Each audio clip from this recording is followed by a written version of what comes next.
ओम शांति। सब तरफ से थोड़ी देर के लिए ध्यान हटाकर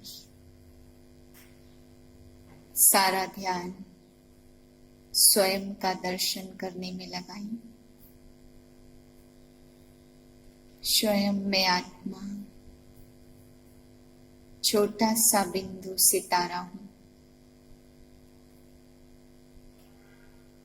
मेरे मन और बुद्धि शांत हैं। मुझसे शांति का प्रकाश निकलकर फैल रहा है। दूर दूर तक वातावरण में शांति फैल रही है। शांत चित्त होकर शिव बाबा के महावाक्य सुनती हूँ। 1/10/2020 के महावाक्य हैं। आज बाबा हम बच्चों को समझा रहे हैं कि बच्चे, तुम देवता बनने के लिए यहाँ आए हो, तो तुम्हारे अंदर कोई भी आसुरी अवगुण नहीं होने चाहिए।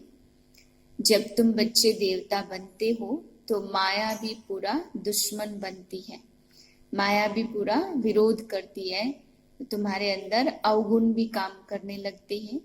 इसलिए तुम बच्चों को अपना ध्यान रखना है।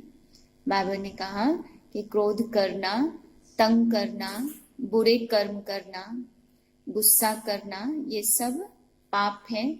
ये सब आदतें आसुरी संप्रदाय की हैं। तुम बच्चों को दैवी संप्रदाय बनना है तो आसुरी आदतें भी तुम्हारा नुकसान कर देती हैं।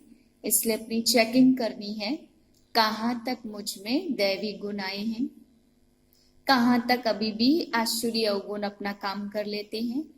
बाबा ने कहा इस ज्ञान में वही बच्चे आगे जा सकते हैं जिनकी बुद्धि व्यापारी वाली होगी। जैसे व्यापारी दुकान में अपना घाटा या अपना फायदा तुरंत निकाल लेते हैं, कितना फायदा हुआ, कितना घाटा हुआ, तो इस प्रकार की बुद्धि वाले इस ज्ञान में भी कितना हम पुरुषार्थ में फायदा कर रहे हैं, कितना आसुरी अवगुण में जाने में हमें घाटा हो रहा है। जो इस घाटे और फायदे को निकाल सकता है वही बाबा का इस ज्ञान में बहुत आगे जा सकते हैं।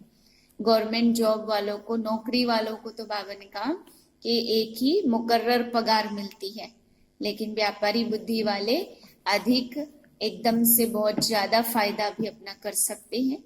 इसलिए ऐसी जो अपने पोतामेल को देख सके, अपने आप की चेकिंग कर सके, वो बहुत आगे जा सकते हैं। फिर बाबा ने कहा बाप की याद है पारे मिसल। जैसे पारा खिसक जाता है ऐसे ही बुद्धि से बाबा की याद भी खिसक जाती है। तो तुम बच्चों को ध्यान रखना है, एक रस याद बनी रहे। फिर बाबा ने आज समझाया, ऐसे तो तुम बच्चों को, देहधारियों को याद नहीं करना है, सिर्फ मुझे एक बाप को याद करना है। परंतु यह तन बाप का रथ है। इसलिए बाबा ने कहा अगर इस रथ का डिसरिगार्ड किया, इस रथ का रिगार्ड नहीं करेंगे तो धर्मराज से बहुत बहुत डंडा खाएंगे। इसलिए ध्यान रखना है।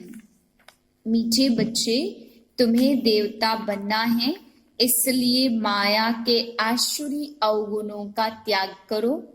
गुस्सा करना, मारना, तंग करना, बुरा काम करना, चोरी चकारी करना, यह सब महापाप है। प्रश्न है, इस ज्ञान में कौन से बच्चे तीखे जा सकते हैं? घाटा किन्हें पड़ता है? उत्तर है, जिन्हें अपना पोतामेल रखना आता है वह इस ज्ञान में बहुत तीखे जा सकते हैं। घाटा उनको पड़ता जो देही अभिमानी नहीं रहते हैं। बाबा कहते व्यापारी लोगों को पोतामेल निकालने की आदत होती है, वह यहाँ भी तीखे जा सकते हैं। गीत है, मुखड़ा देख ले प्राणी जरा दर्पण में, कितने पाप और पुण्य है तेरे जीवन में। रूहानी पाठधारी प्रति बाप समझाते, क्योंकि रूह ही पाठ बजा रही है बेहद के नाटक में।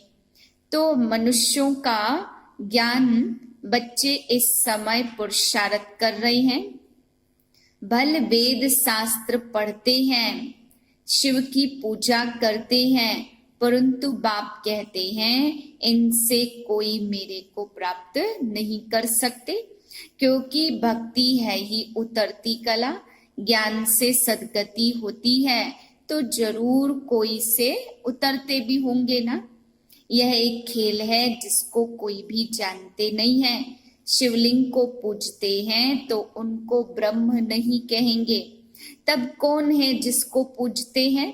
उनको ही ईश्वर समझकर पूजा करते। जब तुम पहले पहले भक्ति शुरू करते हो तो हीरे का शिवलिंग बनाते हो, अभी तो गरीब बन गए हैं तो पत्थर का बनाते।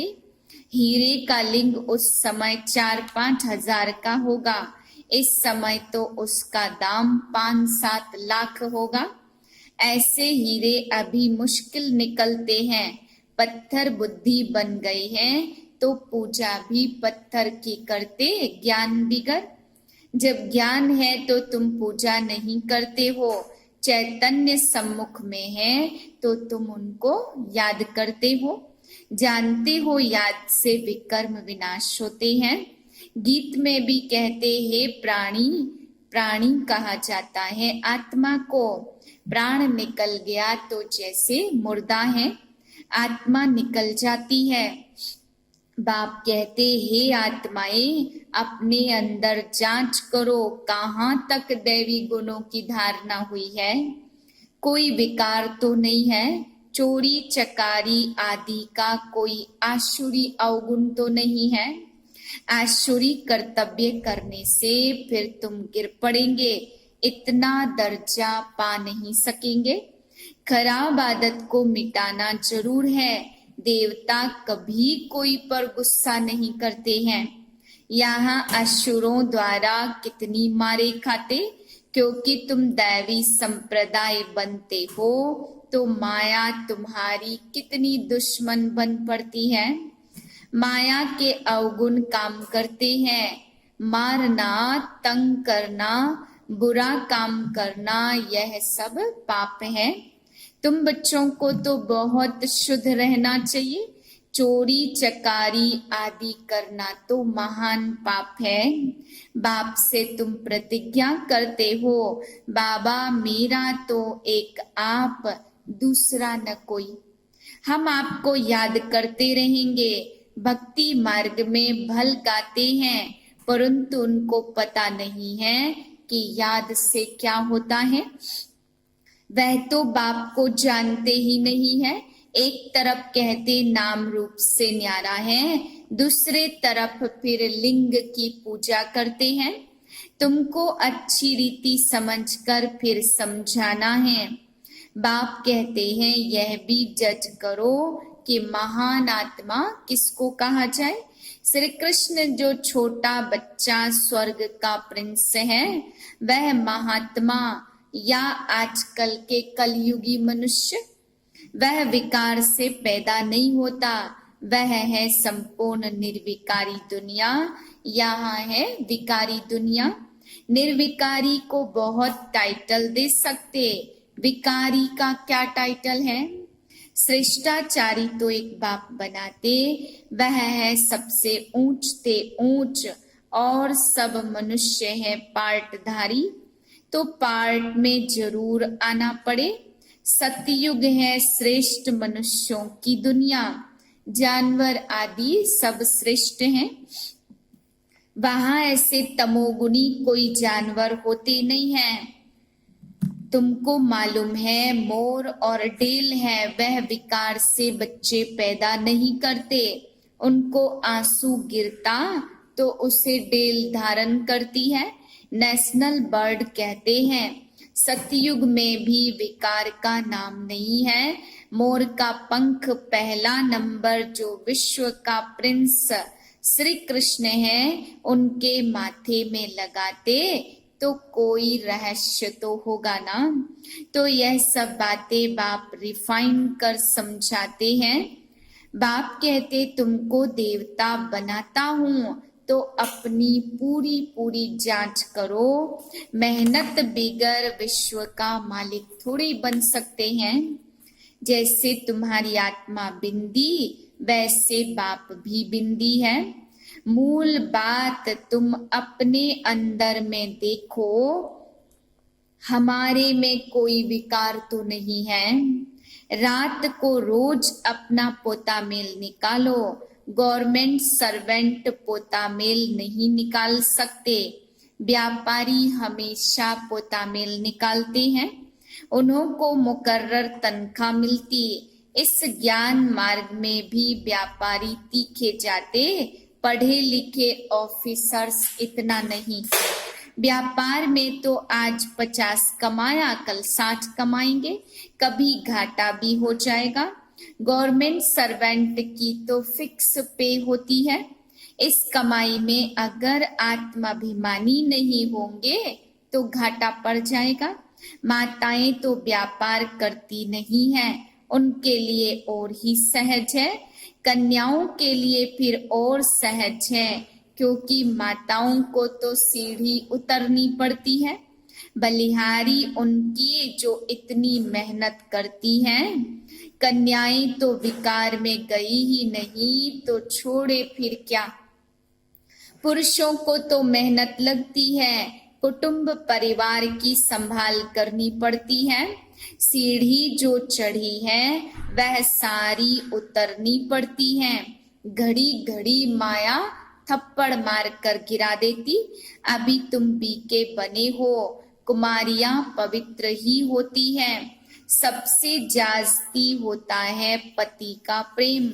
तुम्हें तो पतियों के पति परमात्मा को याद करना है। माँ बाप का बच्चों में मोह होता है, बच्चे तो हैं ही अनजान। शादी के बाद मोह शुरू हो जाता। पहले स्त्री प्यारी लगती, फिर विकारों में ढकेलने की सीढ़ी शुरू कर देते हैं। कुमारी निर्विकारी है तो पूजी जाती है।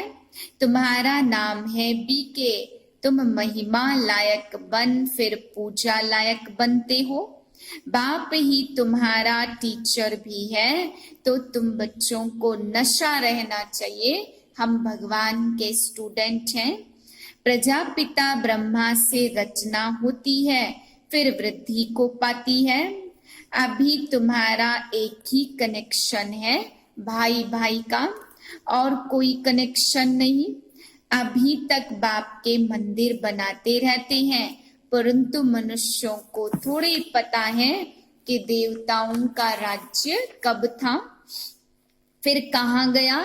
यह नॉलेज तुम ब्राह्मणों को ही है, तुम्हारी रेस है। ऐसे नहीं कि फट से कोई पाप मिट जाएंगे, समय लगता है। कर्मातीत अवस्था हो जाए तो फिर शरीर भी ना रहे। अपने को देखते रहो, हमसे कोई बुरा काम तो नहीं होता। पोता मेल जरूर रखना है, ऐसे व्यापारी झट साहूकार बन सकते हैं। बाप के पास जो नॉलेज है वह दे रही है। तुम इस सृष्टि चक्र को जानते हो, इसमें सब एक्टर्स का पार्ट नुधा हुआ है, बदल सदल नहीं सकता, ना कोई छुटकारा पा सकते हैं। हाँ, बाकी समय मुक्ति मिलती है। तुम तो ऑलराउंड हो, 84 जन्म लेते, बाकी सब अपने घर में होंगे, फिर पिछाड़ी में आएंगे। मोक्ष चाहने वाले यहाँ आएंगे नहीं, वह फिर पिछाड़ी में चले जाएंगे। ज्ञान कभी भी सुनेंगे नहीं, मच्छरों सदृश आए और गए। तुम तो ड्रामा अनुसार पढ़ते हो, जानते हो बाबा ने 5000 वर्ष पहले भी ऐसे राजयोग सिखाया था। तुम फिर औरों को समझाते हो कि शिव बाबा ऐसे कहते हैं। अभी तुम जानते हो हम कितने ऊंच थे, अब कितने नीच बन गए हैं। अब बाप ऊंच बनाते तो ऐसे पुरुषार्थ करना चाहिए ना। यहाँ तुम आते हो रिफ्रेश होने, इसका नाम ही पड़ा है मधुबन। सम्मुख सुनने में तुम फील करते हो, मधुबन में मुरली बाजे।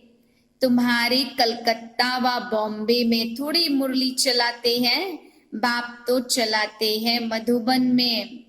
मुरली सुनने के लिए बाप के पास आना होगा, रिफ्रेश होने। नई नई पॉइंट निकलती रहती है, आगे चल बहुत पार्ट देखने हैं। बाबा पहले पहले सब सुना दे तो टेस्ट ही निकल जाए। आहिस्ते आहिस्ते पार्ट इमर्स होता जाता, एक सेकंड ना मिले दूसरे से। बाप आए हैं रूहानी सेवा करने, तो बच्चों का भी फर्ज है रूहानी सेवा करना। कम से कम यह तो बताओ, बाप को याद करो और पवित्र बनो। पवित्रता में ही फेल होते हैं, क्योंकि याद नहीं करते। तुम बच्चों को बहुत खुशी होनी चाहिए, हम बेहद के बाप सम्मुख बैठे हैं, जिसको कोई भी नहीं जानते। ज्ञान का सागर एक शिव बाबा ही है। देहधारी से बुद्धि योग निकाल देना चाहिए। शिव बाबा का यह रथ है, तो इनका रिगार्ड नहीं रखेंगे तो धर्मराज द्वारा बहुत डंडे खाने पड़ेंगे। बड़ों का रिगार्ड तो रखना है। आदि देव का कितना रिगार्ड रखते हैं? जड़ चित्र का इतना रिगार्ड है, तो चैतन्य का कितना रखना चाहिए? अच्छा, मीठे मीठे सिकिलधे बच्चों प्रति माता पिता बाप दादा का याद प्यार, गुड मॉर्निंग। रूहानी बाप की रूहानी बच्चों को नमस्ते। हम रूहानी बच्चों की रूहानी बाप को नमस्ते। धारणा के लिए मुख्य सार, पहली पॉइंट, अपनी अंदर में जांच कर दैवी गुण धारण करने हैं। खराब आदतों को निकालना है। प्रतिज्ञा करनी है, बाबा हम कभी भी बुरा काम नहीं करेंगे। दूसरी पॉइंट है, कर्मातीत अवस्था को प्राप्त करने के लिए याद की रेस करनी है।